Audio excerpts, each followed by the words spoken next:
15 अप्रैल 2023 रात के करीब 10 बज रहे थे। चारों तरफ पुलिस का पहरा था, कैमरा जोन थे और सवालों की बौछार हो रही थी। लेकिन अगले ही पल जो हुआ उसने पूरे देश को हिला कर रख दिया। एक ऐसा गैंगस्टर जो 5 बार एमएलए रहा, एक बार एमपी बना, जिसके नाम से इलाहाबाद कांपता था, उसका अंत लाइव टेलीविजन पर हुआ। आज की वीडियो में हम बात करेंगे अतीक अहमद की पूरी कहानी की। कैसे एक तंगे हाल लड़के ने माफिया राज खड़ा किया और कैसे उसका साम्राज्य मिट्टी में मिल गया।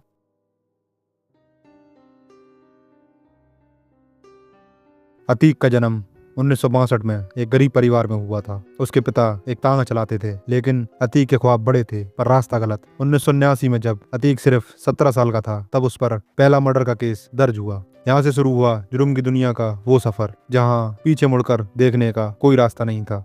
80 के दशक में अतीक ने इलाहाबाद के चकिया इलाके में अपनी पकड़ मजबूत कर ली। वो इलीगल लैंड ग्रैबिंग, रंगदारी और किडनैपिंग का किंगपिन बन गया।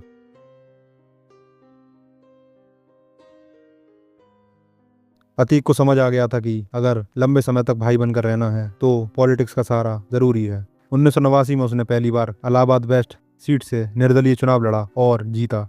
इसके बाद तो जैसे पावर की भूख बढ़ती गई। 5 बार एमएलए और फिर 2004 में फूलपुर से समाजवादी पार्टी के टिकट पर एमपी फूलपुर, वही सीट जहां से कभी देश के पहले पीएम जवाहरलाल नेहरू जीता करते थे। अतीक ने दिखाया कि कैसे क्रिमिनल पॉलिटिक्स में दाखिल होकर अपने ऊपर लगे सैकड़ों केसेस को पॉलिटिकल वेंडेटा बता सकता है।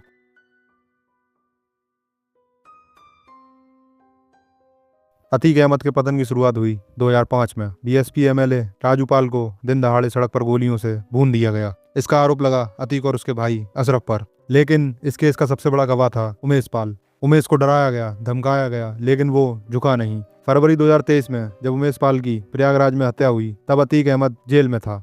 इस एक हत्या ने यूपी सरकार और पुलिस को ललकारा, जिसके बाद सीएम योगी आदित्यनाथ ने सदन में कहा था, इस माफिया को मिट्टी में मिला देंगे।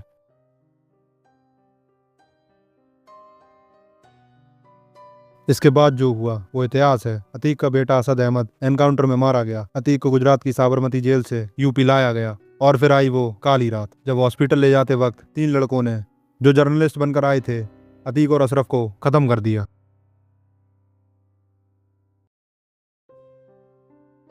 आज अतीक फिर चर्चा में है। हाल ही में रिलीज हुई फिल्म धुरंधर 2 में अतीक के किरदार को दिखाया गया है। फिल्म में उसके आईएसआई और टेरर नेटवर्क से लिंक्स का दावा किया गया है। हालांकि कोर्ट में ये बातें पूरी तरह साबित नहीं हुई थी, लेकिन पुलिस रिपोर्ट्स हमेशा से इशारा करती रही हैं कि अतीक के पास जो हथियार आते थे वो बॉर्डर पार से ड्रोन्स के जरिए गिराए जाते थे।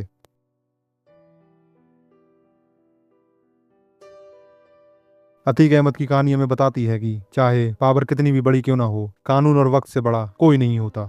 एक समय पर 100 से ज्यादा केसेस, हजारों करोड़ का एम्पायर और इतना खौफ कि कोई गवाही देने को तैयार नहीं होता था। आज सब खत्म हो गया।